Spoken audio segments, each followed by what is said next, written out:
Hi guys, this is Coach Arm Lubaton, your Boracay guide. At ipapakita ko po sa inyo ang newly discovered, actually not newly, it is the only Linganay Natural Tunnel here in the island of Boracay.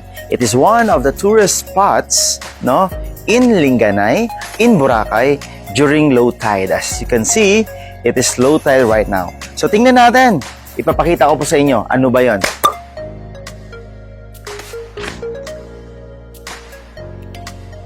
Alright, nandito na tayo sa Linganay Natural Tunnel and lalapit po tayo dito para mas makita ninyo at maintindihan nyo kung anong Linganay Natural Tunnel.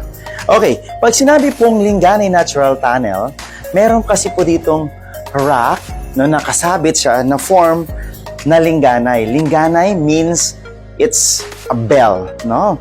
Linganay, yun nga sinasabi na, Lingaanay, listen, no? Makinig ka, pakinggan mo ako, di ba? Sa mga simbahan, kapag ginbell mo siya, lahat ay nakikinig. Yun po, historical po, no? Sobrang tagal, no?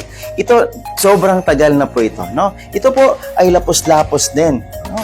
Kumaga pa, yung mga taga-Tulubhan Beach, pwedeng lumusot dito, no? During low tide, katulad ngayon, this is one of the tourist spots, no? Here in Boracay Island. No, it has a private beach doon po sa Linganay Boracay Hotel Resort. At ipapakita ko po sa inyo, no, kung ano po yung Tulubhan Beach, no? Kasi po low tide ngayon, makikita po natin. Alright, so sana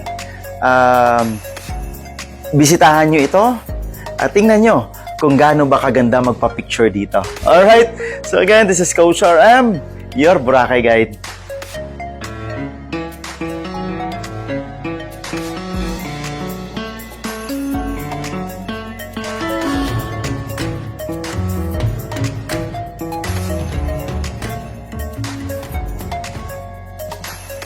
It's really like a bell.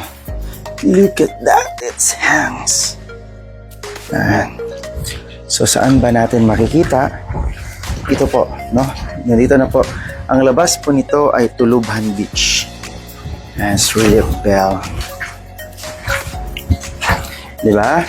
So, I'm encouraging everyone to visit this place, no? Because this is the newly discovered Linganay Natural Tunnel, no? One of the tourist spots here in Boracay. Ayon, ito po, papakita natin. Kapag low tide po, isa sa mga ginagawa dito ay nagapanginhas. Yan po ginagawa nila. Yan, marami pong tao na nagapanginhas. Ayan po. Diba? So, ano natin. Yan, panginhas po, ibig sabihin, nangunguha sila ng shell or isda na mga maliliit. Now, that's Tulubhan Beach. Ayan. That's Tulubhan Beach. Okay? So, yun, guys.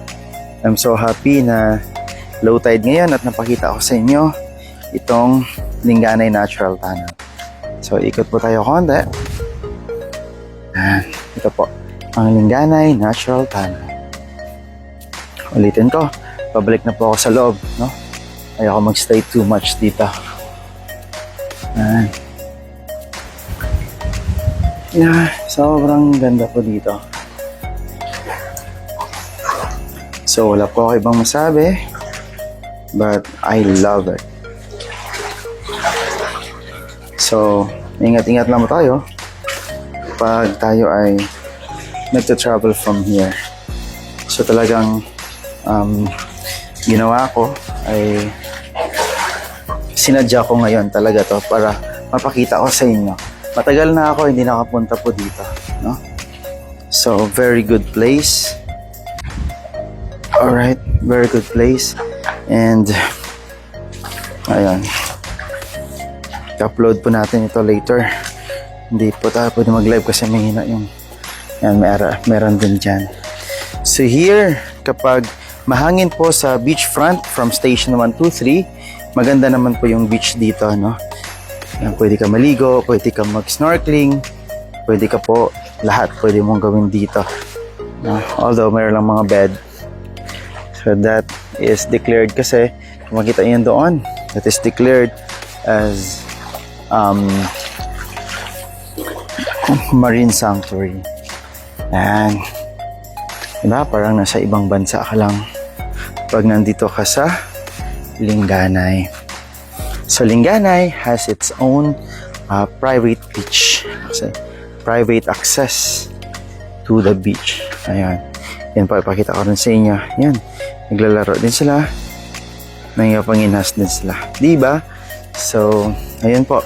Maraming crabs dito. Yan. Pwede ka po mag-duyan-duyan dyan. Yun. Pwede ka mag-duyan-duyan dyan. And dito, pwede ka mag-standby dyan. No? And, ayan. Pwede ka magpaano dito. Mag-sun bathing. So, it's good for sunrise, full moon, and ito naman ay Carabao Island. Alright? So, ayun. So, pinakita ko lang po sa inyo kung ano po ang meron sa Linganay Natural Tunnel.